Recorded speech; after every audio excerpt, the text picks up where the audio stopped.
अच्छा, तो बेटा जो ओल्ड वर्जन था सी लैंग्वेज का उसमें मैंने आपको बताया कि सिस्टम सॉफ्टवेयर्स और इसके अलावा Unix operating system utility programme लिखे जाते थे। जो लेटेस्ट वर्जन था इसमें वर्ड प्रोसेसिंग डॉक्यूमेंट्स के हवाले से या फिर आप कैलकुलेशन के हवाले से जो काम होता था वो सारा इसमें लिखा जाता। इसके अलावा इसमें हम लोगों ने ऐसे सॉफ्टवेयर भी बना लिए जो इलेक्ट्रॉनिक डिवाइसेस को कंट्रोल करते थे।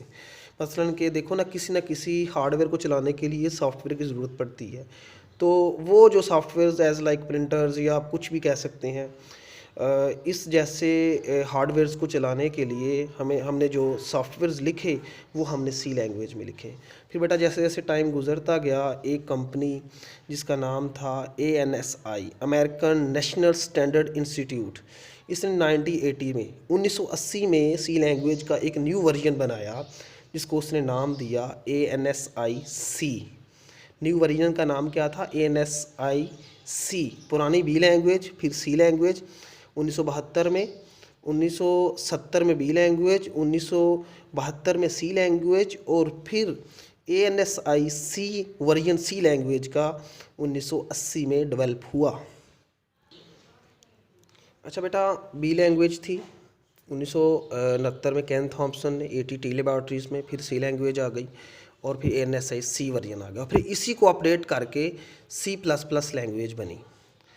बेटा जो ओल्ड वर्जन था ये नॉट मशीन इंडिपेंडेंट, ये मशीन इंडिपेंडेंट नहीं था। मसलन ये मैंने एक कंप्यूटर में अगर प्रोग्राम बनाया है तो मैं उसको किसी और कंप्यूटर में नहीं था चला सकता, लेकिन जो फिर ANSI-C ने जो हमें प्रोग्रामिंग जो वर्जन था इसमें जो प्रोग्रामिंग करते थे ये मशीन डिपेंडेंट नहीं थी। मैंने एक कंप्यूटर में प्रोग्राम लिखा तो उसको मैं किसी भी दूसरे कंप्यूटर में चला सकता था। तो फिर बेटा ANSI जो है वो लेटेस्ट थी, इसी को फर्दर एक्सपेंड किया गया, न्यू फीचर्स ऐड किए गए और C++ लैंग्वेज बनी।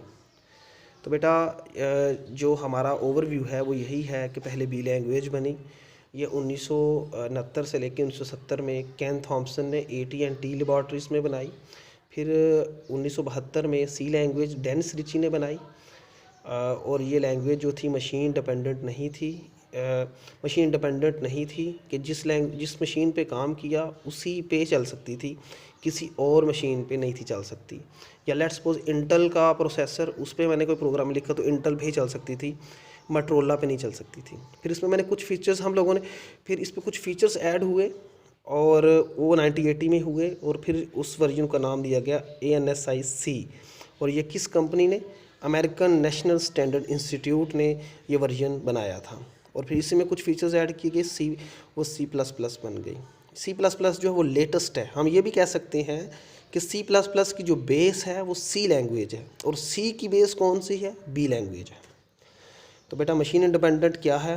Programme written in C language can be executed या run on any type of computer. कि एक मैंने प्रोग्राम जो है वो मैंने एक कंप्यूटर पे लिखा, उसको मैं किसी भी कंप्यूटर पे चला सकता हूँगा तो वो मशीन इंडिपेंडेंट होगा। और अगर मैं नहीं चला सकता हूँगा तो मैं कहूँगा कि नॉट मशीन इंडिपेंडेंट। बेहतरीन एग्जांपल, मोटोरोला के प्रोसेसर पे प्रोग्राम लिखा या मोटोरोला तो उसको इंटेल पे नहीं चला सकता होगा तो वो ये होगा नॉट मशीन इंडिपेंडेंट।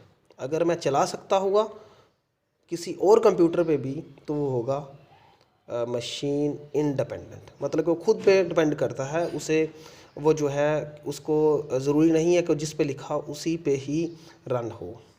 एक और बात बेटा, एक्स्ट्रा बात आपको बताना चाहूँगा कि ये जो वर्जन था, जो ओल्ड वर्जन था 1972 में, इसको KNRC भी कहते हैं। K से है कैरिनगन और R से है रिची। KNRC वर्जन, पुरानी वर्जन का नाम था KNRC वर्जन और लेटेस्ट वर्जन का नाम था ANSI-C। ये फुल स्टैंडर्ड्स था, इसमें किसी किस्म की कोई गुंजाइश ना थी। ये आप ये कह सकते हैं कि लेटेस्ट वर्जन था और इसी पे फिर काम होना शुरू हुआ। बेटा आज का लेक्चर इतना ही, इंशाल्लाह नेक्स्ट मिलेंगे नेक्स्ट लेक्चर में।